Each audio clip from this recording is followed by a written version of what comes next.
Good morning students. आशा करते हैं कि आप लोग स्वस्थ होंगे और घर पे ऑनलाइन क्लास की मदद से अपनी स्टडी को कंटिन्यू रखे होंगे। चलिए इसी के साथ आज एक नया टॉपिक का डिस्कस करेंगे जो स्कूल जेंडर और सोसाइटी का फर्स्ट यूनिट का काफ़ी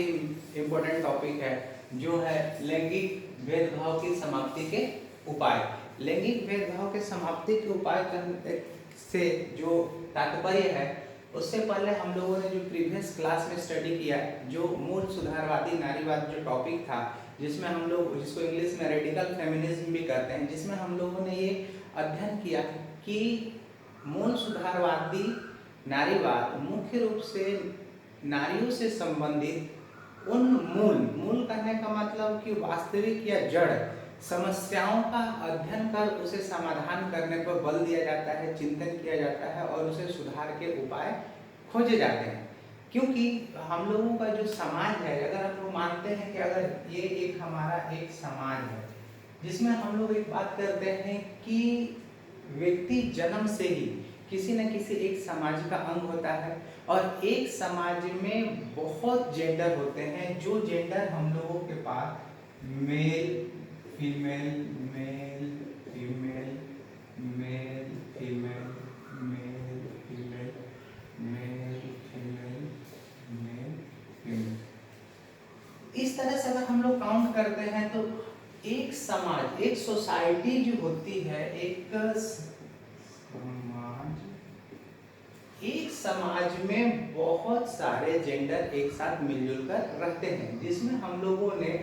हमारे समाज में मनुष्य को दो लिंगों में विभाजित किया गया है, जो है मेल और फीमेल। अब यहाँ पे बात हो रही है कि अगर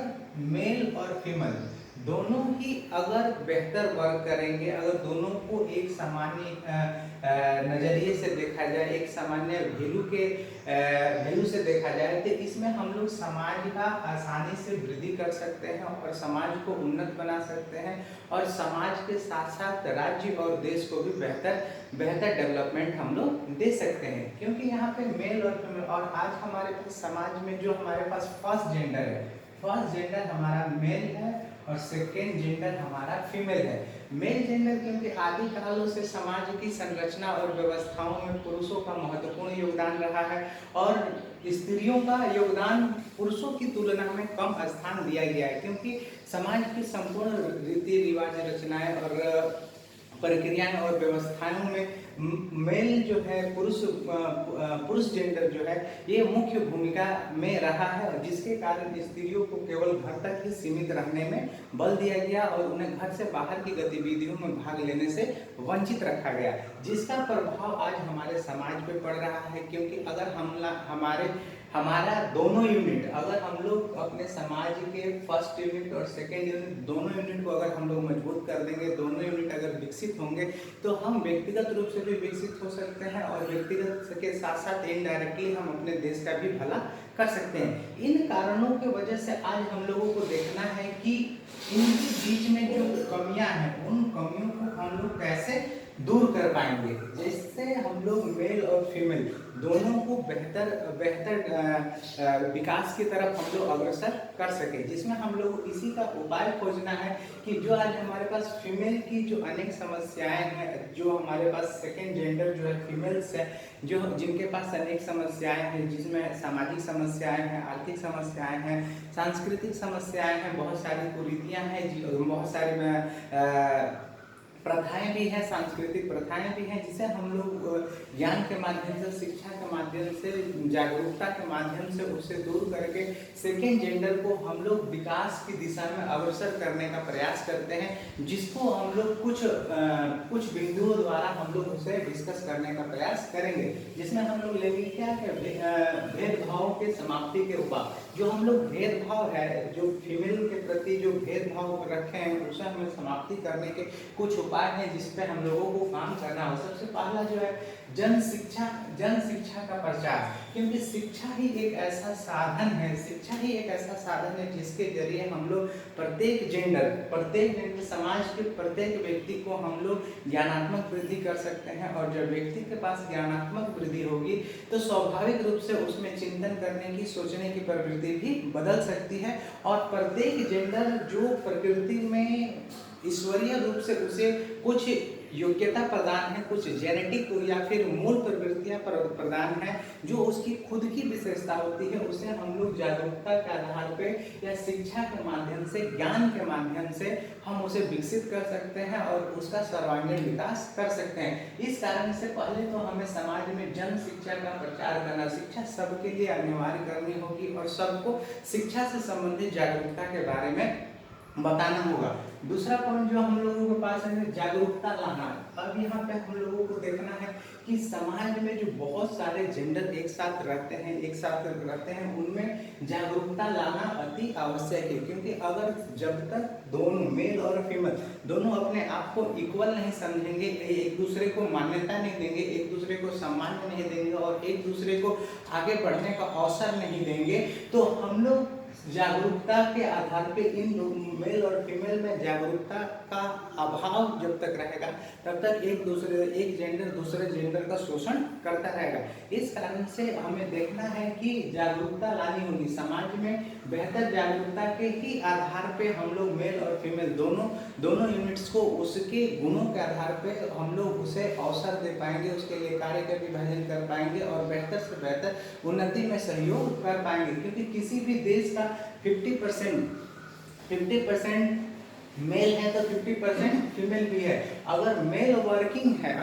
केवल वर्किंग है तो 50% जो फीमेल है ये नॉन वर्किंग है। अगर 50% फीमेल भी अगर वर्किंग हो जाएंगी तो मेल और फीमेल दोनों मिलाकर लगभग 100% वर्किंग हमारा समाज, हमारा देश और हमारा राज्य गतिशीलता के राह पे विकसित होने लगेगा। चलिए, इसी के साथ अब हमें देखना है कि समाज में जागरूकता लाएंगे। अगर जेंडर्स में अगर जागरूकता होगी तो वो मेल और फीमेल में भेद नहीं करेंगे और फीमेल को वृद्धि के लिए अवसर देंगे और उनका बेहतर से बेहतर क्वालिटी में विकास होगा। उसके बाद से हमारा तीसरा जो पॉइंट है, भ्रूण हत्या तथा कन्या शिशु हत्या पर रोक। अब यहाँ पे होता है कि जो भ्रूण हत्या है या शिशु हत्या पर रोक, यहाँ पे देखा जाता है कि आज हमारे समाज में ऐसे कुछ समय से कुरीति के रूप में ये विकसित होता जा रहा है कि बच्चे को हम लोग भ्रूण में ही हत्या कर देते हैं। इस पे हम लोगों को पूर्ण रूप से अंकुश लगाने की आवश्यकता है, क्योंकि प्रत्येक जेंडर ईश्वरीय शक्तियों के साथ जन्म लेता है और वह अपना खुद से वृद्धि और विकास और प्रक्रिया में वह जीवन यापन की योग्य शिक्षा के माध्यम से वह योग्य बन सकता है। तो हमें भ्रूण हत्या के रोग को रोकना होगा और इस पे अंकुश लगाना होगा। इसके साथ हमारे पास जो चौथा पॉइंट है, बालिका शिक्षा का प्रसार। अब यहाँ पे देखते हैं कि समाज में आदिकाल से हम लोग देख सकते हैं कि हर बार आदिकाल से हम लोग देख सकते हैं कि स्त्री शिक्षा, जो हम लोगों के पास सेकेंड जेंडर जो है स्त्री शिक्षा, फीमेल एजुकेशन, यहाँ पे हर टाइम पे, हर सदी में, हर ईस्वी में आपको यहाँ पे फीमेल शिक्षा में उतार चढ़ाव देखने को मिला है। कभी हम लोग देखते हैं कि किसी युग में कि स्त्री शिक्षा को अनिवार्य किया जाता है, किसी शिक्षा में बाधित किया जाता है। इस तरह से हम लोगों को देखना है कि बालिका शिक्षा, क्योंकि जब तक फीमेल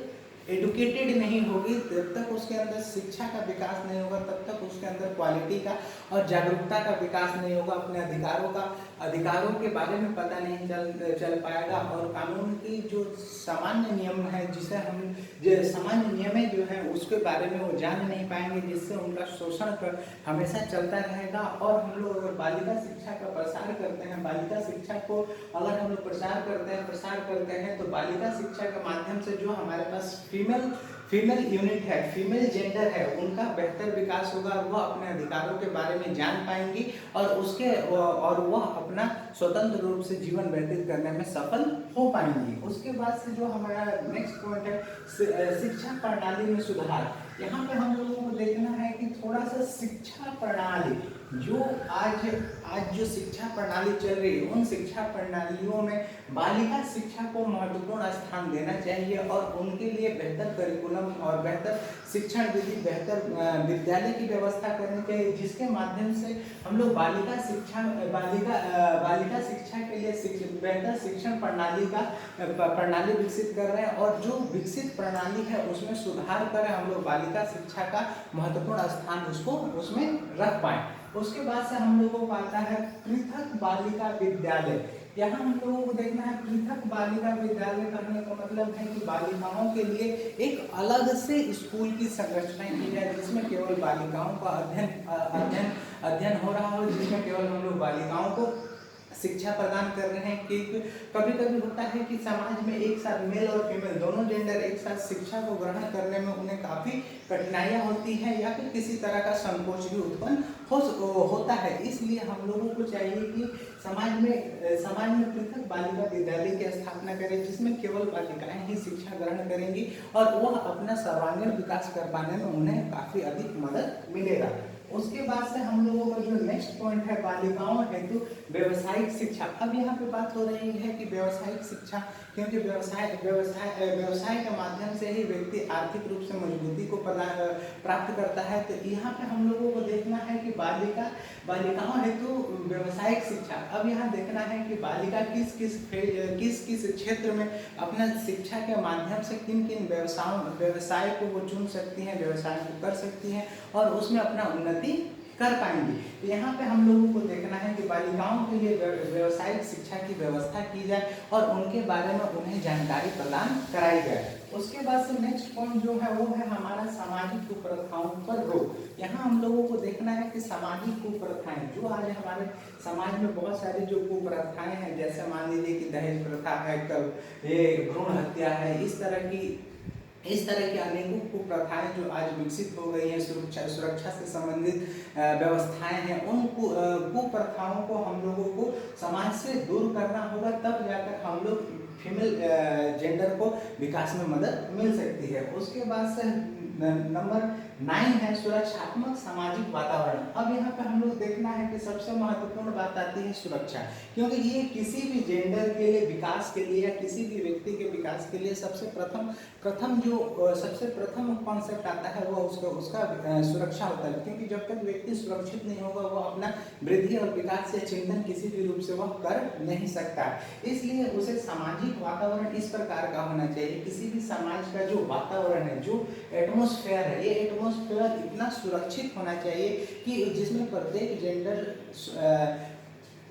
निश्चिंत होकर वह अपना दिनचर्या में एक्टिविटी को कर सके, अपने ग्रोथ और डेवलपमेंट को कर सके और अपने लिए जिस तरह के भी कार्य का वो आयोजन कर सके उसमें वो स्वतंत्रता पूर्वक और सुरक्षित रूप से उसे कंटिन्यू रखने में उसे मदद मिल सके। उसके बाद से होता है जो हमारे पास 10वां पॉइंट है आर्थिक अधिकारों की सुनिश्चितता। आर्थिक अधिकारों की सुनिश्चितता में हम लोग को देखना है कि आर्थिक रूप से जो हमारे पास, अगर हम लोग देखते हैं समाज में जो मेल जेंडर है, जिसको हम लोग फर्स्ट जेंडर के रूप में कहे हैं, तो मेल जेंडर के पास आर्थिक रूप से मजबूती अधिक होती है, क्योंकि समाज की संरचना के समय से ही मेल जेंडर होते हैं जो घर के बाहर आर्थिक रूप से वर्क करने के लिए काफी महत्वपूर्ण स्थान रखते हैं और इनमें ये आर्थिक रूप से बहुत मजबूत होते हैं। लेकिन इनकी तुलना में फीमेल जो होती हैं आर्थिक रूप से कमजोर होती हैं, जो हमेशा इन्हें मेल पे आश्रित रहना पड़ता है। इस आश्रित रहने की प्रक्रिया को शिक्षा के माध्यम से, व्यवसाय के माध्यम से वह अपने आर्थिक अधिकारों में वह सुनिश्चित हो सकती है और वह स्वतंत्र हो सकती है और अपनी आवश्यकताओं के लिए वह किसी भी तरह का रोजगार कर सकती हैं या फिर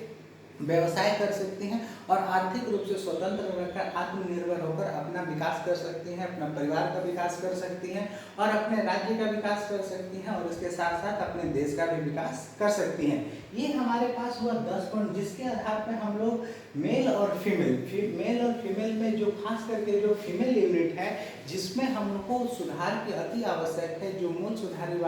सुधारवाद नारीवाद की जो समस्याएं हैं, उन समस्याओं के माध्यम से हम इन सभी पॉइंटों पे काम करके, इन सभी पॉइंटों पे वर्क करके हम लोग समाज